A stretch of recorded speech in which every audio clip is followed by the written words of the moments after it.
가지고 앞에 기록된 내용처럼 말세에 나타나는 징조 곧 현상이라고 하는 제목으로 말씀을 전하려고 합니다.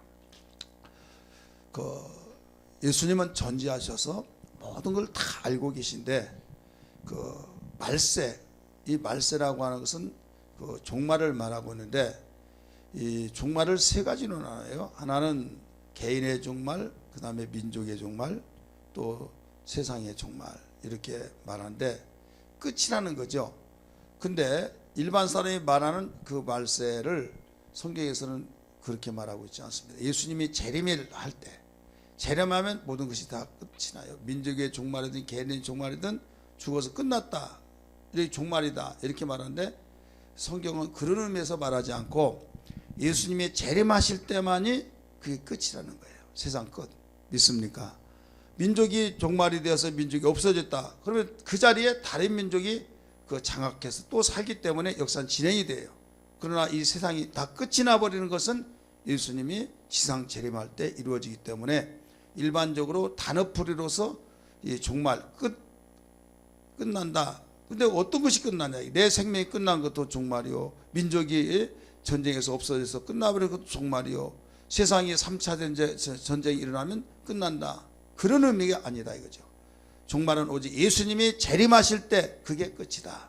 이해되시기 바랍니다.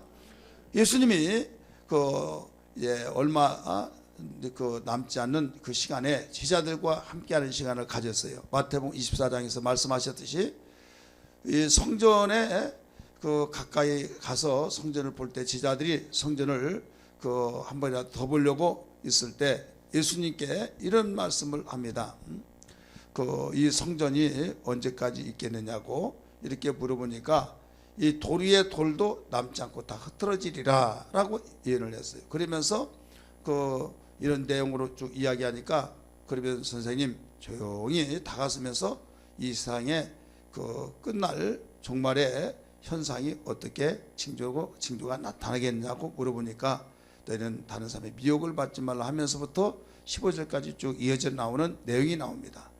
우리는 3절까지 읽었습니다만은 연결시켜서 마태복음 24장 1절부터 3절까지 또 끊어서 디모데전서 4장 1절부터 5절까지 읽었는데, 이 바울이 예수님이 종말에 대해서 가르쳐 준 것은 마태복음에서 가르쳐 줬고, 그 마태복음에서 주님이 가르친 종말을 재정립을 해가지고 바울이 디모데라고 하는 자기 믿음의 아들이라고도 하기도 하고, 목회를 하니까 후배라고도 할 수 있는 개인적으로 가르쳐 주면서 이 내용을 가르쳐 준 거예요.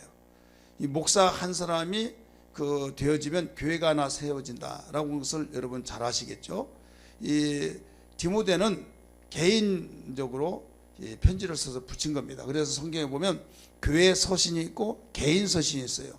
개인 서신은 개인에게 편지를 띄운 거예요. 그래서 디도서, 빌레몬서, 디모데 전서, 후서, 이건 다 개인 서신입니다. 근데 이 개인 서신은 모두 다 이 교회를 맡아서 목회를 하는 이런 사람들이에요. 그렇기 때문에 개인 서신이면서도 그는 지도자의 이 중요성을 강조하기 때문에 이 내용을 두고 있죠. 그래서 일꾼도 세울 때 이렇게 세워야 된다 해서 이 집사에 대해서도 강조하고 있는 것이 디도서에도 나오고 디모데 전서에서도 나오잖아요. 이 목사의 역할이 얼마나 중요한지 몰라요. 이거 오늘날 목사가 다 그런 건 아니지만은 지난 시간에도 주일날 낮에 말씀을 2부 예배 시간에 말했는데, 하얀 종이에다가 점 하나 찍어서 보일 때 뭐가 보이냐고 그랬잖아요. 뭐가 보였어요? 검정색이 보이죠, 원으로. 그러면 이 검정색만 딱 보는 사람이 있고 하얀색을 더 보는 사람이 있어요.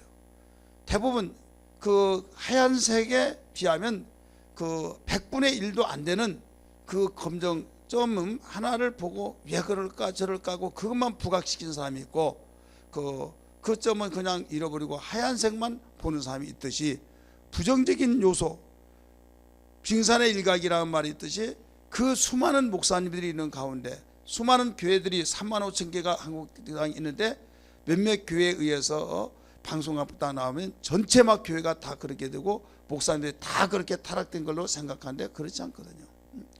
근데 그런 사람들 때문에 어쨌든 그 많은 교회들이 욕을 얻어먹고 그렇게 되는데, 그 이마만큼 그 방송에 종종 목사가 이렇다 저렇다 막 이런 일을 일어날 때도 이 복되지 못한 사람들은 그 예 목사 그러냐 하면서 전체 다 그렇게 보는 사람들이 있다 이거죠.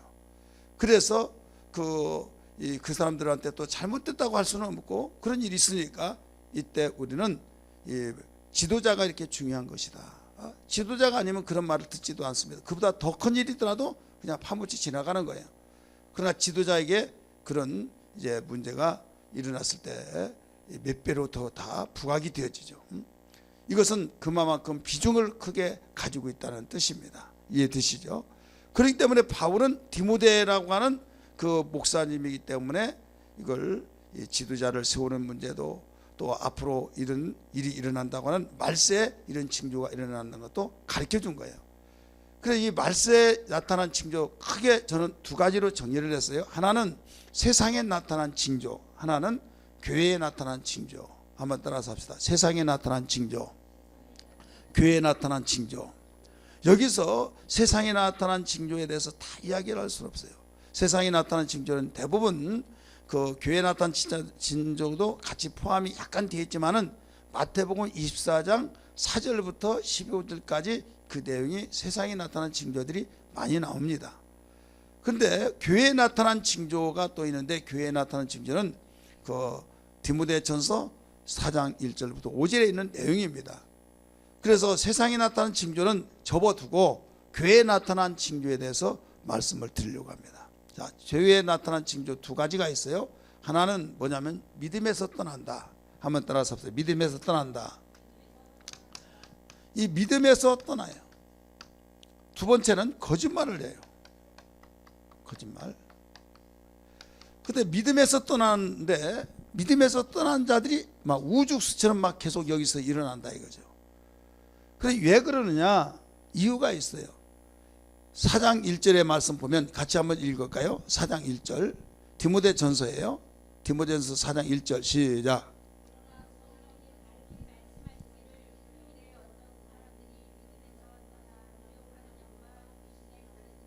아멘. 여기서 1절의 서두에서 뭐라고 써요? 그 성령께서 밝히 후일에 앞으로 일어날 사건을 가르쳐 줬다고 그랬어요. 성령께서 밝히 후일에 나타날 일을 가르쳐 주는데, 믿음에서 떠나는데 왜 떠나느냐 이거예요. 그 이유는 미혹의 영과 귀신의 가르침을 따랐기 때문에 그렇다라고 가르쳐 줬어요. 이해되시죠?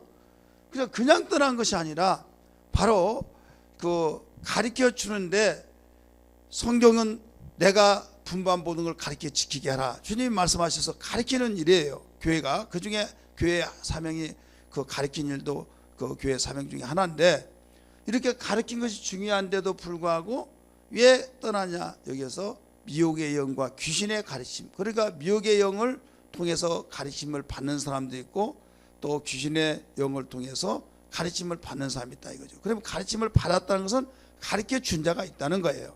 그래서 분별을 잘해야 될 줄 믿습니다. 또 하나는 거짓말하는 사람들이에요. 거짓말하는 사람인데 2절 읽으세요. 시작.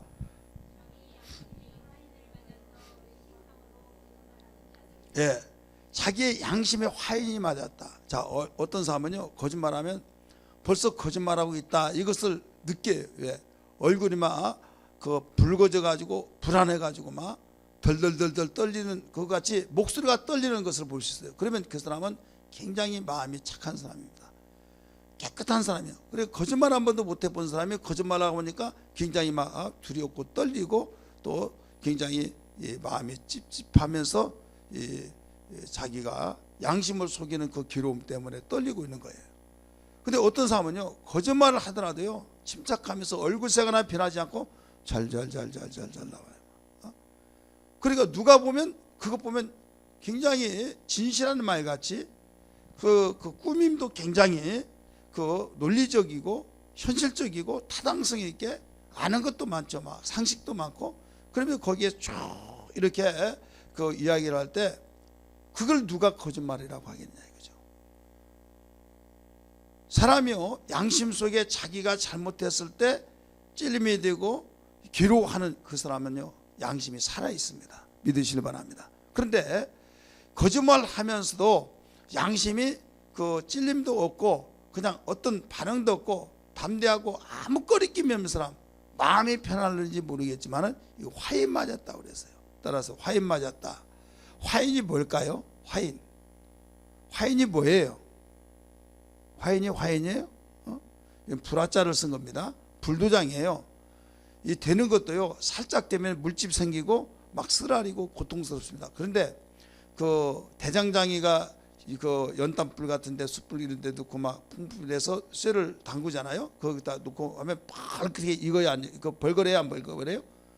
벌거는데 거기다가 도장을 새겨놓은 것을 벌거리게 해놓고 그 노예를 샀을 때 이건 내 것이다 해서 자기 그 도장을 거기다 딱 찍는 거예요. 막 지지지 하면 타고 들어가는 거예요.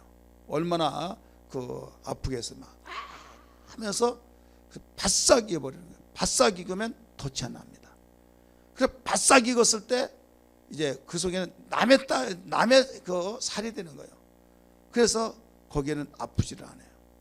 그래 이제 그 지질 때는 아프지만은 다 익었기 때문에 그래서 두고두고 영원토록 그 이게 살아나질 않습니다. 웬만한 것은 다시 되었을 때 껍질 벗겨지고 다시 살아나고 그러죠. 살이 더 볼록 올라오든지 어떻게든지 살아나는데 그 불로 지져가지고 되어진 것은 타버린 것은 거기에 다시 재생이 안 된다 이거죠.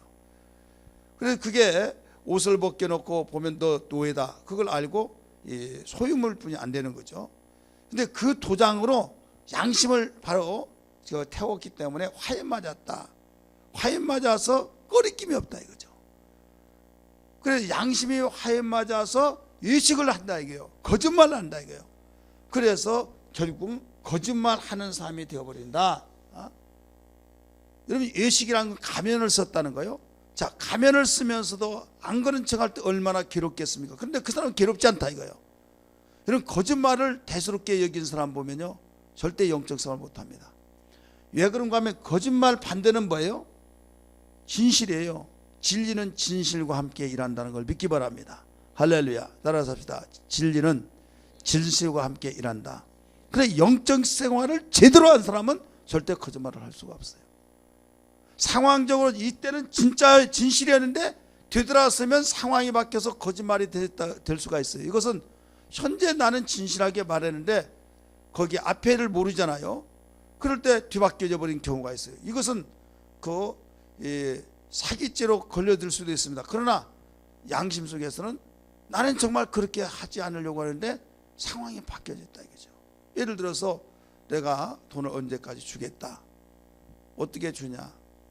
어디서 나온다고 이사 가니까 거기 보증금 나오니까 그걸 내가 받아서 주겠다. 이건 거짓말이 아니다 이거예요. 실제 거기서 받아가 주는 걸로 여러분 이사 다니면 거기서 보증금 받아가지고 그 다음에 주고 이렇게 해서 계속 다니잖아요. 그런데 거기에 돈을 못 가져갔다고 안 가져갔어. 그러면 거기서 거짓말을 들여버린 거죠. 왜 거짓말이니? 사기꾼 아마 이렇게 말하죠. 아무리 말하더라도 그건 당신 그 할 일이고 나한테는 거짓말쟁이 아니냐. 그럼 정말 거짓말은 거짓말이죠. 그렇지만 고의적인 건 아니죠. 어쨌든 여기서 그런 말이 아니라 이 거짓말은 그 자기가 알고 있으면 상황 속에 말하고 있는 자체가 거짓말이에요. 말하기는 자체가 바로 이 사기를 치기 위해서 꾸민 거짓말들. 그러면 얼마나 가슴이 괴롭고 내가 꼭 이렇게 살해야 하나 하겠지만은 그런 생각이 없다 이거예요. 그런 생각이 없이 그냥 그 마음이 평안하면서 움직여 나가면서 많은 사람 피해를 주는 거. 이것은 그 양심의 화인이 맞아서 그렇습니다. 근데 최초의 인간이 타락되게 된 것은 거짓말 때문에 그렇다는 걸 믿기 바랍니다. 마귀의 그 거짓말을 통해서 속아서 넘어진 거예요. 내가 거짓말을 가지고 또 내가 받았으니까 또 거짓말을 낳고 또 거짓말을 낳고. 여러분 거룩함을 상실하는 것은 다 모두 다 거짓말 속에 들어가는 거예요. 역사의 모두 시작이 죄의 시작이 거짓말입니다. 따라하십니다. 죄의 시작이 거짓말이다. 그러니까 성경은 제가 웬만하면 이 말을 안 하려고 하는데요. 악용이 할까봐 성경에 백거짓말이라는 것이 있어요. 무슨 거짓말이에요? 괜히 가르치다가 또 내가 이거는 그 성경에도 나왔다도 그런 말 할까 봐. 그런데 제가 성경을 읽으면서 하나하나 다 적어놨어요. 왜? 근데 거짓말이 그 어디에는 그 인정을 해주는가 하면요, 살리는 일에는 허용하더라고요. 어떤 일이에요? 살리는 일. 죽이는 일은요, 성령의 역사하고 많이 반대가 돼요. 그래서 살리는 일은 하나님이 독생자를 주신 것도 살리기 위해서 믿으시길 바랍니다. 내가 진실로 말해버리면 죽어요. 내가 거짓말하면 살아요. 그러니까 이거 거짓말하지 말라고 하는데 나는 거짓말 못하니까 내가 진실로 말하겠다. 그러니까 죽는다니까요. 여러분 얼마나 지금 갈팡질팡하면서 굉장히 그 애매모호한 그런 시간들이 주어질 때가 있어요, 없어요? 있겠죠. 대표적으로 그 기생나합이 그랬잖아요. 정탐꾼이 와서 너희 집에 정탐꾼 내놔라. 들어간 걸 보고받고 왔다. 그러니까 예, 알았습니다. 이 따라오세요. 다 여기 있습니다. 그러면 죽어야 안 죽어요? 죽죠. 그런데 옥상에 삼대 속에다 딱 숨겨놓고 예, 여기 오기는 왔는데 방금 나갔습니다. 이쪽으로 갔는데 빨리 추적해서 가면은 그 지금 나루테 갈 거기쯤 거기서 만날 것입니다. 그렇게 해서 거짓말을 했어요. 그럼 거짓말은 거짓말이 무슨 거짓말이에요? 하얀 거짓말, 백거짓말. 그러면 목사님이 설교 시간에도 백거짓말은 괜찮다고 그래서 하면서 내가 하는 말은 백거짓말이야 이렇게 할까봐 웬만하면 내가 말 안 하려고 그래요. 여러분 거짓말은 정말 자기에게도 해롭고 상대방에게 해로운 거예요. 그래서 어쨌든 여기에 이 두 가지가 교회에 나타난 오늘 본문 속에서 나타난 현상이에요. 그러면 이 현상이 무엇을 잃어버리냐? 바로 교회에게 나타난 그 말세 징조 속에 나타난 현상을 이 두 가지를 정리해서 합쳐서 한마디로 말한다면 거룩성 상실이에요. 우리 한번 따라서 합시다. 거룩성 상실. 이 거룩함을 상실하고 있다 이거예요. 이 거룩함을 상실한다는 것은 엄청난 무서운 파괴력을 가리키고 있는데, 음식이 그 야채 장사들은요 앞에서 남고 뒤에서 미친다는 말이 있어요. 그래서 앞에서 빨리 팔고 뒤에서는 본점만 되더라도 막 파는 것이, 그래서 파장 때는 막 싼 거예요. 아침에 싱싱할 때는 비싸게 팝니다. 왜? 그건 그 싱싱해야만 가격이 나가니까. 그와 같이 우리의 인생 속에서도 마찬가지고, 하나님은 거룩하니 너희도 거룩하라는 것처럼 우리의 영적 생활이 거룩함의 삶이에요. 할렐루야. 그래서 거룩함이 없이는 벌써 이 음식물이 이 냉장고에 들어가자면 싱싱하지 못하고 결국 조금 가다가 부글부글 끓다가 이제 쉬어버리고 상하잖아요. 그거 먹으면 결국 병들잖아요. 그건 아는데 왜 우리 예수 믿는 사람이 거룩함의 그 상실을 모르냐 이거죠. 거룩함의 상실이 파괴되어 버리면, 거룩함이 파괴되면 결국은 나를 망가지게 하고 나로 인해서 상대방도 바로 망가지게 된다 이거죠. 누룩이 되어진다 이거예요. 그래서 적은 누룩을 조심하라 이렇게 가르쳐 주셨습니다. 우리가 기도하는 것도 뭐예요? 거룩을 위해서. 우리가 하나님 말씀 순종한 거, 믿음 하는 것도 모두 궁극적인 것은 거룩함입니다. 따라합시다. 거룩함. 그래서 주여 거룩한 삶이 되게 하여 주옵소서, 거룩이 나타나게 도와주옵소서 기도가 되어야 될 줄 믿습니다. 거룩은 여러분이 어떤 공자처럼 사는 거, 그게 거룩이 아닙니다. 성경에 나오는 그 거룩은 예수의 피로 거룩해진 걸 믿기 바랍니다. 따라서 예수의 피로. 히브리서 9장의 말씀 보면, 우리 성경 다 찾습니다. 9장, 피 흘림이 없이는 거기에 거룩해질 수가 없는데, 우리 성경 9장 다 찾습니다. 22절, 히브리서 9장 22절 읽습니다. 시작.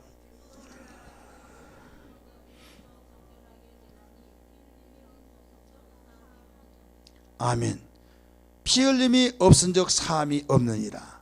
이 피로 바로 이렇게 사하심을 받고 하나님 앞에 다갈 수 있다. 이거 그 12절도 봐요. 9장 12절. 염소와 송아지의 피로 하지 아니하고 오직 자기의 피로, 예수의 피로 영원한 속죄를 이루사 단번에 성소에 들어가셨느니라.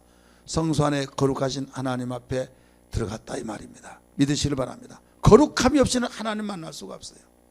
따라서 합시다. 거룩함이 없이는 하나님을 뵐 수가 없다. 히브리서 12장 14절 보세요. 히브리서 12장 14절 읽습니다. 먼저 찾으시면 읽으세요. 시작.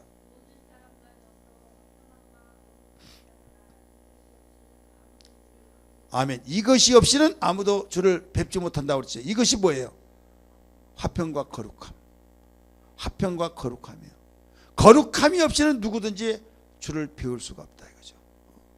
그렇기 때문에 우리가 거룩함이라는 것은 뭐냐면 예수의 피로서 거룩해진 것, 이게 1차적인 거룩입니다. 두 번째 거룩은 이제 진리로 거룩해진 거예요. 자, 예수의 피로 거룩해진 거듭남을 말한 겁니다. 이 세상에 아무리 깨끗한 양심을 가지고 내가 정말로 거짓말하지 않고 진실하게 살았다, 그게 여러분 진실하게 거룩해진 것이 아니에요.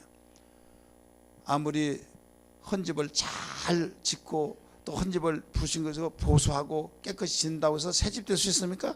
새집 될 수가 없어요. 돈은 돈대로 들고 시간은 시간 들고 새집이 될 수가 없어요. 새집을 하려면 다 밀어버리고 다시 지어야만 새집 되듯이, 그래서 하나님께서는 우리를 거듭나게 하신 겁니다. 따라하십니다. 거듭나게 하셨다.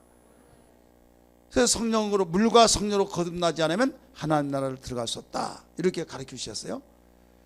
제가 고철 이야기를 많이 하는데요, 고철이 막 삐쭉빼쭉하고 막 들줄낙줄하고 녹슨 거 새 거 막 이렇게 있는데, 고철 가게 보면 아주 새 제품이 많이 있어요. 그러면 그것을 따로 빼놓습니다. 자재로 팔아먹으려고. 거기서는 새 거였어요. 근데 나중에 가지고 보면 새 것을 비교가 안 돼요. 새 거하고 딱 비춰보면 역시 이건 새 것이 아니야. 드러날 수밖에 없는 거예요. 고철 중에서는 거기에 비하면 새 것과 진비 없이 깨끗한 것 같은데, 새 것과 딱 비춰보면 깨끗할 수가 없다는 거죠. 이해되시기 바랍니다. 죄악 세상에서 수많은 사람들을 그 삶에 비하면 정말 깨끗하고 정말로 그 사람은 참 거룩한 것 같고 그렇게 되어지지만은, 하나님의 눈으로 볼 때 하나님이 새롭게 거듭나게 하시지 않고는 누구든지 거룩함이 될 수 없다 이 말이에요. 믿습니까? 그래서 거듭나는 그 순간, 예수 그리스도의 구속의 피로 그를 믿음으로 거듭나는 그 신앙만이 바로 거룩하다. 예수의 피 없이는 거룩함이라는 걸 알아야 될 줄 믿습니다. 나의 죄를 씻기는, 우리 찬송 한 장 부를까요? 우리 찬송, 우리 장로님 좀 해주세요. 252장. 나의 죄를 씻기는 예수의 피밖에 없네. 다시 정케하기는 예수의 피밖에 없네. 예수의 흘린 피 날 희게 하시오니 귀하고 귀하다. 예수의 피밖에 나의 죄를 씻기는 예수의 피밖에 없네. 다시 정케하기는 예수의 피밖에 없네. 예수의 흘린 피 날리게 하오니 귀하고 귀하다. 예수의 피밖에 1절 예수의 나의 죄를 씻기는 예수의 피밖에 없네. 다시 정케하기도 예수의 피밖에 없네. 예수의 흘린 피 날리게 하오니 귀하고 귀하다. 예수의 피밖에, 후렴 예수의 피, 예수의 흘린 피 날리게 하오니 귀하고 귀하다. 예수의 피밖에 예수의 흘린 피, 예수의 흘린 피 날리게 하오니 귀하고 귀하다. 예수의 피밖에 없네. 아멘. 우리 거룩함이라고 한 것은 그 속에 뭐가 있어요? 예수의 피가 있는 겁니다. 그 증거로서 우리가 무엇을 받습니까? 침례를 받는 거예요. 일생에 한 번. 두 번째 거룩해진 것은 요한복음 17장 17절의 말씀처럼 아버지여 진리로 저희를 거룩하게 하옵소서. 아버지의 말씀은 진리니라, 이게 나오죠. 요한복음 17장 17절. 진리로 거룩해진 거예요. 거룩한 자, 곧 예수의 피로 거룩해진데 거듭나야만 됩니다. 거듭나서 지저분한 데 앉지 아니하고 깔끔하게 옷을 입고 그렇게 해서 지속을 시킨 거예요. 이게 진리의 삶을 말하고 있는 겁니다. 하나님 말씀을 지켜나가는 삶. 그래도 우리가 더러워질 때가 있어요, 없어요? 근데 빨리 세탁을 해야 된다 이거예요. 이게 회개입니다. 그러니까 예수의 피와 진리로 우리는 거룩해진다. 할렐루야. 그러면 우리는 이 거룩을 상실하고 있는 이 시대에 말세에 나타난 징조가 뭐냐? 거룩성을 상실하고 있다. 여러분, 교회는 다니더라도, 예배는 드리더라도, 11조는 하더라도, 뭔가 정말 나는 찬양이 좋아 찬양을 하면서도 여기서는 하는데 가슴속에 뜨거워지지 아니한다고 한다면 거룩성 상실한 거예요. 거룩함이 없어서 하나님을 뵐 수 없기 때문에 여러분, 고귀하시고 위대하시고 절대자인 하나님을 만나고 감격하지 않을 사람 누가 있겠어요? 그렇지 않겠어요? 반가운 친구를 만나다 너무 기뻐서 너무 기쁘다고 하면서 그 자리에 떠나고 싶지 않는 그런 마음이 있거늘 하물며 나를 구원하시고 세상의 절대자이신 하나님, 주님을 만나는 그 시간에 우리가 정말 그 자리가 버거웠고 그 자리가 지겹다고 한다면 왜 그러냐 이거예요. 설교를 못해서 그렇습니까? 예배가 길어서 그렇습니까? 여러분, 그 이유를 알아야 된다 이거예요. 어디서 빰 맞고 어디서 화풀이 하듯이 예배가 길어서 설교가 길어서, 여러분, 과거는 또 과거 이야기한다 생각하려는 모르겠지만은 과거는요, 아침 10시부터 시작해서 오후까지 설교하고 그랬어요. 짧고 짧다 보니까 이제는 어느 정도가 이제 적당한지를 알지를 못해요. 제가 반바지를 입어봤어요. 처음에는 다른 사람이 다 나를 본 것 같아가지고 막 얼굴이 화끈화끈해가지고 막 부끄러워가지고 그랬어요. 또 입다 보니까요, 뭐 태연스럽고 괜찮더라고. 그러니까 미니스커트 입는 사람들이 막 여기만 질질 끌리고 있다가 딱딱딱 하다가 나중에 이제 무릎 닦고 나중에 더 짧더라도 다른 사람은 야 너무하다 하는데 본인은 아무 이상이 없어 감각이 둔해져 버렸어요. 여러분, 우리의 신앙이 그렇지 않느냐 이거죠. 우리의 신앙 자체가 정말로 그 주님을 만나는 그 기쁨과 감격이 있다면, 보세요. 나 잠깐 갔다 오겠다고 하고 이웃집에 마실 가가지고 오지를 않아. 나 잘려 있어가지고 야 너희 엄마 빨리 가서 그거 데리고 와라. 벌써 시간이 그렇게 됐나? 예, 세상에 마실은 그렇게 시간이 금방 가는데, 수다 떠는 거 금방 가는데 설교 3, 40분 못 들어가지고 막 조미수시 몸을 비비고 오면서 꽈배기가 되냐 이 말이에요. 정말로 주님을 만나는 그 기쁨, 저는 경험을 했어요. 기도하는 것이 5분도 못 돼서 다 미천 떨어져 가지고 10분 동안 기도합시다 그러면 3분짜리 기도를 3번 하더라도 시간이 남아요. 리바이벌 똑같이 하다 보니까.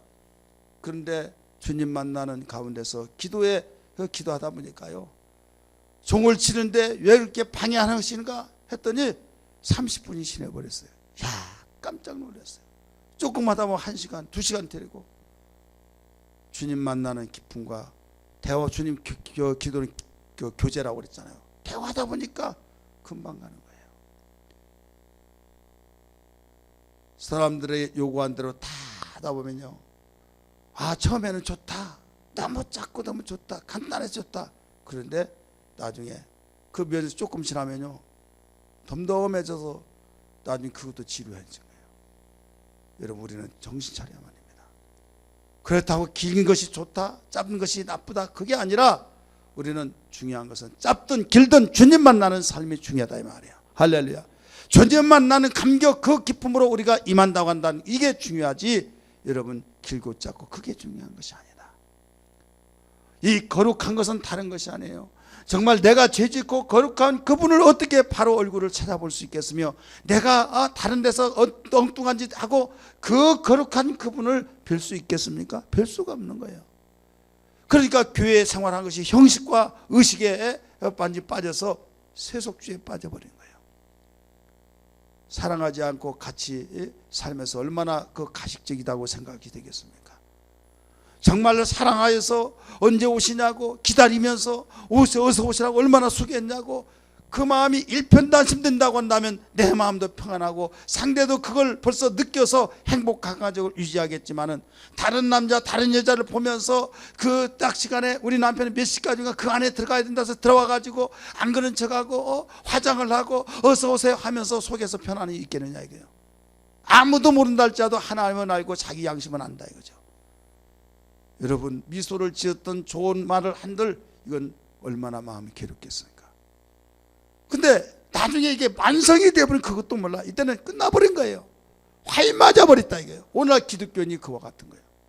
세상에 빠져가지고 세상에 처음에는 찝찝하고 정말 이러면 안 되는데 하다가 계속 빠지다 보니까 이제는 마음의 가책도 없고 그냥 교회 와서 있어주는 겁니다. 멍하고 있다가 그냥 예배 끝나면 그냥 가고 내가 언제 예배 드렸나 이렇게 교회 생활을 하다 보니 무슨 능력이 있겠고 무슨 감격이 있겠고 무슨 기쁨이 있겠고 무슨 변화가 있겠느냐 이거죠. 전에는 안 그랬는데 왜 그러냐? 이미 말씀하셨어요. 말세에 나타난 징조 속에 우리가 거기에 걸려들고 있다 이거예요. 세상은 우리를 미혹해서 바로 세상을 끌어내려고 하는데 우리는 거기서 정말로 빠져나와서 하나님께로 돌아가야 될 줄 믿습니다. 바로 하나님께로 우리 성경 안으로 들어가야 될 줄 믿습니다. 여러분 이것을 상실한 것을 거룩한 걸 회복한 것이 뭐냐 어떻게 하느냐 여러 가지 방법도 있겠지만은 오늘 본문에서 5절의 말씀 보면 딱 두 가지입니다. 5절 읽으세요. 5절 시작. 디모데전서 4장 5절이에요. 디모데전서 4장 5절 시작. 아멘. 하나님의 말씀과 뭘로요? 기도로 거룩하여지니라. 딱 떨어지잖아요. 하나님의 말씀과 기도로 거룩해지니라. 거룩함 상실을 회복한다 이거예요. 여기에서 우리는 알아야 할 기도가 뭐냐? 기도는요 하나님의 말씀의 사이클을 맞춰서 기도를 해야지 만약에 하나님의 말씀의 사이클에 맞추지 않고 기도한다고 한다면 이것은 의식한 겁니다. 기도를 많이 했다 몇 시간씩 했다 할지라도 말씀에 맞추지 않냐고 기도한다면 이건 의식이에요. 틀림없는 겁니다. 기도하더라도 변화가 되지 않냐고 기도하더라도 말씀의 삶이 되어지지 않냐고 기도하더라도 우리의 삶이 엉뚱한 방향으로 가고 있는 것은 외식한 기도다 이게. 자기를 자기가 기만하고 있는 거예요. 그렇지 않습니까? 너희는 이방들과 같이 중언부언하지 마라. 무엇을 먹을까 무엇을 마실까 무엇을 입을까 하지 말아라 가르쳐주고 있잖아요. 그래서 설교를 듣지 않냐고 말씀을 보지 않냐고 기도하려고 하는 이것은 이방인들과 같이 사이클이 안 맞는 거예요. 지지지지지지 소리만 하죠. 맑은 사이클 소리가 나오지 않습니다. 그렇기 때문에 설교를 잘 듣고 설교를 들을 때 눈을 쳐다보면서 설교를 듣는데 이게 바로 중요한 겁니다. 제가 수없이 가르치고 있죠. 뭐냐면 설교는 귀로만 듣는 것이 아니라 눈으로 듣는다. 그리고 그 말씀이 들어올 때 하나님 말씀이 내 안에 내가 하나님 안에 있을 때 주님과 나가 하나가 돼서 나는 지체요 주님은 몸이란 걸 믿기 바랍니다. 그럼 주님은 내 안에 내가 주 안에 있을 때 내가 주님의 지체가 돼서 주여 나를 써주시옵소서 지체를 써주시옵소서 할렐루야. 우리는 이 몸에 대한 손이 있고 발이 있고 눈이 있고 지체입니다. 지체가 쓰임을 받아야 된다 이거예요. 그러니까 말씀과 기도가 하나가 되어질 때만이 이렇게 되어진 거지 말씀과 기도가 따로따로 놀아버리면 기도가 이방인의 기도가 되어질 수 있고 말씀은 하나님과 여러분 몸하고 손이 붙어 있어야 그 하나가 돼서 지체로 쓰임받지 어떻게 몸이 그 손과 끊어지는데 손이 쓰여질 수 있겠느냐 이거예요. 깨달아지면 아멘 하십니다. 그래서 우리는 기도할 때 정말 하나님 말씀을 듣고 그 말씀을 붙들고 기도하는 거. 하나님 말씀을 듣고 깨달아졌을 때 주여 오늘 말씀을 듣고 깨달았나이다 말씀대로 살게 하여 주옵소서 하면서 그 말씀이 나를 쓸 수 있도록. 믿음이란 건 뭡니까? 관계성입니다. 따라서 믿음이란 관계다. 관계예요. 믿음은 관계인데 뭐냐면 너희는 내가 너희 아버지다. 너희는 내 아들이다. 성경 가르쳐주고 있잖아요. 부자의 관계. 요한복음 11장 11절의 말씀 보니까 예수님이 나사로에게 말합니다. 우리 친구 나사로가 잠들었도다 내가 깨우도록 하느라. 자 무슨 관계예요? 친구 관계예요. 그래 관계가 되어지니까 가는 거예요. 관계가 있으니까 여러분 움직여진 겁니다. 손과 몸이 붙어있는 관계가 되니까 머리에서 명령을 움직여지잖아요. 믿음이란 그거예요. 그래야 말씀을 떠난 믿음은 있을 수가 없는 거예요. 오늘날 말씀을 듣지 않고 말씀을 보지도 않고 말씀과 관계없이 성경 공부하지도 않냐고 그냥 나는 믿는다고 무슨 믿음이냐? 자기 신념 속의 믿음이지 하나님이 말씀을 원하신 그 믿음이 아닌 겁니다. 믿음은 행함과 함께라고 행함은 믿음을 온전케 하느니라 라고 해서 그 믿음은 오직 말씀을 통해서 나온 거예요. 그래서 기도할 때 항상 그 말씀을 가지고 기도하는 거 굉장히 중요한 내용입니다. 은혜란 건 뭐예요? 은혜라는 것은 내가 관계성 회복을 위해서 우리가 그게 은혜 받은 거예요. 관계성 회복을 내가 알았다. 이게 은혜 받은 겁니다. 다른 걸 통해 머리가 띵하고 아니면 머리가 찌릿하고 뭐 환상이 열리고 손에 전기가 쫙 빠져나가더라. 그거 맨날 이야기하더라도요. 엉뚱한 짓 한 사람 얼마나 많습니까? 그게 은혜가 아니에요. 관계가 회복되어서 정말 내가 그 관계에 회복돼서 움직여 나가는 거. 이게 은혜예요. 믿습니까? 오늘날 말세가 되어서 여기에 거룩함이 상실되어진 것이 다른 거. 기도를 하더라도 거룩함이 회복되지 않아요. 성경을 읽고 하나님 말씀 공부하더라도 회복이 안 돼. 그게 뭐냐면 말씀과 기도가 함께 나가지 못하기 때문에. 오늘 분명히 말했잖아요. 하나님 말씀과 기도로 거룩해지니라. 따라서 하나님 말씀과 기도로 거룩해지니라. 믿습니까? 세상은 나를 이끌어서 세상으로 끌어가고 있습니다. 우리는 그 세상에서 빠져나와야 될 줄 믿습니다. 세상에서 탈출되어 나와야 될 줄 믿습니다. 세상의 임금은 마귀인데 마귀에게서 탈출되어 나와요. 거기서 빠져나와야 해요. 그래서 기도할 때 하나님 무엇보다도 나를 써주시옵소서. 주님의 지체를 마음껏 사용해 주옵소서. 기도하면서 내가 나를 지금 기만하고 있는 거예요. 내가 나를 기만하고 다른 사람을 기만하기 전에 내 자신을. 그럼 무지는 뭐냐? 교만입니다. 따라서 무지는 교만이다. 자, 무지가 교만이라고 하는 것을 여러분 논리를 한번 펼쳐볼게요. 무지 교만이다. 자, 무지라고 하는 것은 나를 망하게 만든 겁니다. 호세아 4장 6절 말씀 보니까 내 백성이 호세아 4장 6절 말씀 보니까 내 백성이 지식이 없음으로 망하는도다 나오죠. 따라서 내 백성이 지식이 없음으로 망하는도다. 근데 교만은 또 뭐라고 그랬어요? 교만은 패망의 선봉이요 이렇게 나옵니다. 따라서 교만은 패망의 선봉이요. 그러니까 무지는 바로 이 망해지는 일의 하나다 이거예요.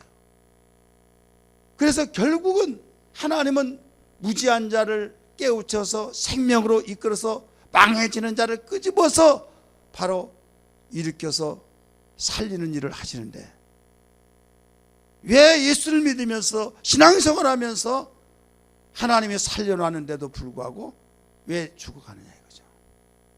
어떤 사람은 신앙생활 잘한답시고 하나님의 뜻이라고 하면 별 수 없다고. 왜 거기다가 뜻을 갖다 붙입니까? 하나님의 뜻은 살리는 일이에요. 믿으시길 바랍니다. 세상에 지식이 있고 세상에 학벌 좋아서 대단한 지식을 가졌다 할지라도 하나님 앞에서는 말씀에 없으면 무지한 자인 겁니다. 다른 건 다 지식이 있다 할지라도 하나님 앞에서 지금 우리가 말한 거예요.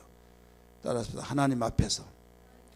그래서 나를 정확하게 진단해 나갈 수 있는 그 신앙. 나를 진단하면서 주님 나를 내가 기만했나이다. 나를 불쌍히 여겨주시옵소서. 하나님 말씀을 예민하고 내가 스스로 살려가는 그 어리석음을 용서해 주옵소서. 이 시대가 나를 망가지게 하고 나도 모르는 사이에 지금 저 깊은 수렁에 빠져나가듯이 세상에 빠져서 허부직거리면서도 나올 생각을 하지 못하고 어떤 누구만 탓하면서 거기에서 나오려고 하지 못한 어리석음을 용서해 달라고. 우리 거기서 박차고 나와야 될 줄 믿습니다. 말씀으로 나와야 될 줄 믿습니다. 말씀 속에 나와야 해요. 이것은 다른 것이 아니에요. 오직 하나님 말씀을 듣고 기도할 때, 오늘 그 기도의 밤이 되기를 주의 이름으로 축원합니다. 기도하면 우리는 살 수 있어요. 근데 그 기도가 어디에 맞춰 기도하는 거예요? 말씀에 맞춰서, 말씀이라는 사이클을 쫙 맞춰서 기도할 때, 이게 성경의 전체적인 내용이에요. 예수님이 부활하시고 40일 동안 계시다가 하늘로 올라가 직전에 사도행 1장 4절에 나온 사건입니다. 너희는 예루살렘을 떠나지 말고 아버지의 약속하신 것을 기다리라 말씀하셨어요. 몇 날이 못 되어서 너희는 성령으로 침례를 받을 것이다. 이스라엘 회복하시 이때십니까? 하니까 너희가 알 바가 아니라 오직 너희는 그 아버지의 권한 주시니 너희는 성령을 받고 예루살렘에 이르기까지 땅끝까지 내 증인 되라 하시고 하늘 올라가셨어요. 그리고 주님이 하신 말씀을 그대로 부여잡고 예루살렘을 떠나지 않고 계속 기도했어요, 안 했어요? 기도했어요. 예루살렘을 떠나지 말라고 해서 떠나지 않고 기도한 거예요. 마음을 같이하여 오로지 기도에 전혀 힘썼더니 말씀을 의지해서 말씀을 붙잡고 말씀의 사이클을 맞춰 기도했더니 오순날날이 이름에 성령의 역사가 일어나는데 불의 혀같이 갈라지고 급하고 강한 바람 같은 역사가 나타나더니 두두두두 날랄랄랄 하면서 여기에 다른 사람들이 새술에 취했다고 지금 낮이 12시가 아니냐, 그런데 저들이 술주정한다고 하기까지 그들이 예형적으로 볼 때 보통 사람이 아니더라 이게요. 성령으로 충만하여서 놀라운 역사들이 나타난 겁니다. 하나님이 그 지체들을 사용하셔야 되는 거예요. 그때부터 변화가 나타난 겁니다. 변화한다고 변화된 것이 아닙니다. 우리가 노력해서 변화된 것은 약간의 유근이 있으나 여러분 그것이 얼마 가지 못해요. 심리도 못 가서 발병이 난다는 것이 있습니다. 속에서 근본적인 것이 해결되지 않으면 가식적으로 한 거 오래 가지 못합니다. 언젠가는 드러납니다. 성경은 우리에게 속에서 근본이 해결돼서 우리에게 아름다운 빛의 열매로 나타나기를 원하시고 있는 걸 믿기 바랍니다.